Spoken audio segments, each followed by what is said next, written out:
Hello, this is Jack Jackson. In this video, we're going to go over a classic example of finding volumes by slicing and integration. And this is finding the volume of a pair of intersecting cylinders. So one classic problem using integration with slicing is to find the volume of the intersection of two cylinders. In this problem, let's take the two cylinders to have the same radius r, and we place them so that they are centered on the x and y axes, respectively, and thus they intersect at right angles. And so we want to find the volume that's in the interior of both cylinders. It's a little hard to visualize this, perhaps in your head. So we're going to use an activity Doug Coleman put together in GeoGebra that you can have a link to here. And so here I have come up with a pair of cylinders of radius 2. And look at it. So even looking at this picture, it may be hard to really tell what that intersection is looking like.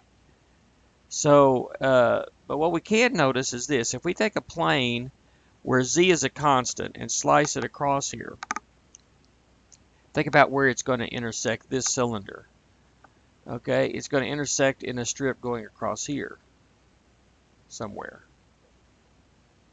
Okay, but if it's going to intersect this cylinder, it's going to intersect in a strip going across here at the same height. Well, because of the way we've centered these things up and they have the same radius, those two lengths are the same, which means the cross section of the intersection is actually going to be a square. And so what we hear is here we have square intersections or square slices.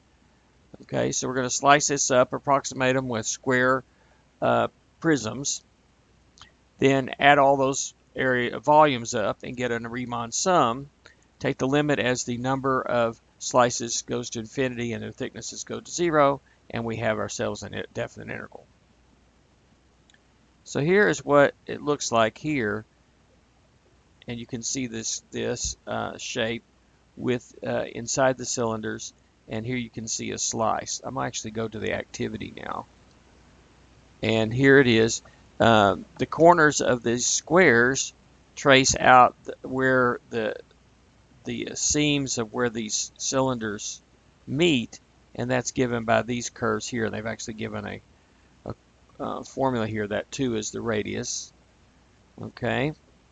And I can actually change the height there, and we see that we get those squares. They go from basically 0 at the top to going out here. The biggest one is right on the XY plane at 0 for the height there. And let's see, how far is that going to go out? Well, it's going to go out twice the radius here and twice the radius here. So this is a 2r by 2r square there for the biggest one, all the way down to basically square side 0, which is just a point at the top and bottom. Okay. Now, because of the symmetry here, if I can just get what's going on in the top half here, then I can just double that. Now, I'm going to hide the cylinders now so you can just see what and actually even just hide the cross section and the boundary curves there. And you're going to see what that shape looks like. Again, here are the cross sections. You can see your squares as we move up and down. So what we should be able to do is see if we turn it this way, we get squares. So actually hide the cross sections. And if we turn it to the side, if I can get it turned the right way,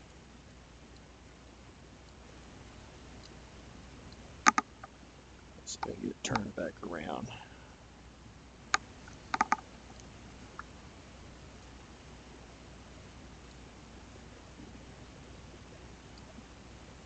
Okay, so if I turn this,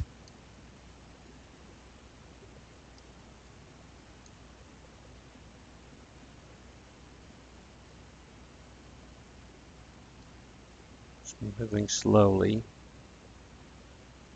Okay, it's moving too slowly for me right at the moment, but if I were to turn this thing and look on it directly down the x-axis here, or directly down the y-axis, we'd be looking down one of these cylinders. We would see the shape as a circle from that cross section. If we look straight down the z-axis from above or below, we see the squares. And here's kind of out somewhere in the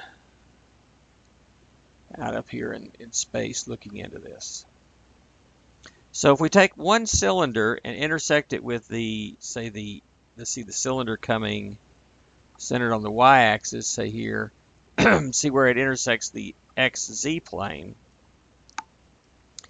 then we're going to get a circle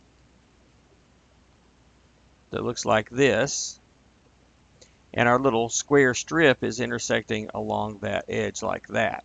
So the thickness there is going to be, well, technically it's a delta z for our approximating prism, and then we take a limit to be replaced by the delta z by dz. You see, when I think of dz as this infinitely small, infinitesimal thickness there.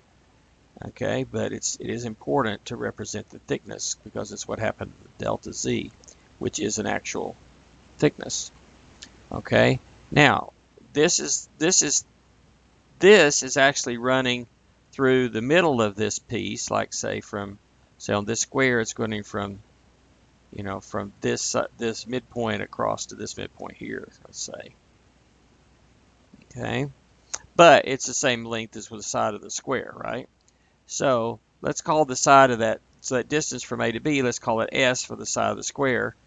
So what do we have here? Well, we know that the radius of this circle is a fixed number r. R is going to be an unknown parameter for us, but it is a constant. So we get x squared plus z squared equals r squared for the equation of that circle. And as long as we let x have a positive first coordinate being in the first or fourth quadrants here, then the x coordinate then, solving for x, is the positive square root of r squared minus z squared. And then the s is going to be twice that x value. So s is all the way across here. X is just from C, the midpoint, to here from the x-axis out. So s is 2x, so it's 2 times the square root of r squared minus z squared. And so the volume of the slice, once we take our limits, will be dv. So it's going to be s squared dz, or 2 square root of r squared minus z squared squared dz. The square of the 2 is 4, and the square of the square root cancels, leaving the r squared minus z squared. And of course, we still got our dz. And then we just add all those up. I guess technically it should be delta z's here and delta v's here. And then we add those up to get a Riemann sum, then take the limit, and we have our volume integral. So our volume then is going to run from z running from minus r to r. In this case, r is 2, this picture, but we can think of it a little bit more generally as any r. And we then are integrating this 4 times r squared minus z squared dz. However, because of the symmetry, the volume is the same above the xy plane as it is below the xy plane. In other words, for positive z's and negative z's, we get the same thing. So we're going to just go from 0 to r and double it. So let z run from 0 to r. Doubling this brings the 4 out front, doubling it makes an 8. Well, it's pretty easy here. The r square is a constant, so that just picks up a z for an antiderivative. And the z square, you add 1 to the power and divide by that new power. So we get r squared z minus 1/3 z cubed for an antiderivative, of course, times 8. And then we want to evaluate from 0 to r. I'm leaving the 8 factored out. Take this expression, put in r for z, minus put 0 in for z here. The 0 parts cancel out to be 0. That's 1/3 minus 1/3 r cubed. This is r cubed. That's 3/3 minus 1/3 is 2/3 of an r cubed times the 8 is 16/3 r cubed. And that is the volume of that little funky looking piece there. That's where 2 cylinders intersect. So in this particular one, remember r was 2. So if we plug in 2, that would be 2 cubed is 8 times 16 is 1024. That's over 3. So it's 1024 thirds, or 341.3 with the 3 repeating. And of course, that's some kind of cubic units. All right, now it's time to do a few homework problems about slicing. At least number 15 and 34 in WebAssign, the way I've got them assigned at the moment, would be problems that would be related to the last few sections.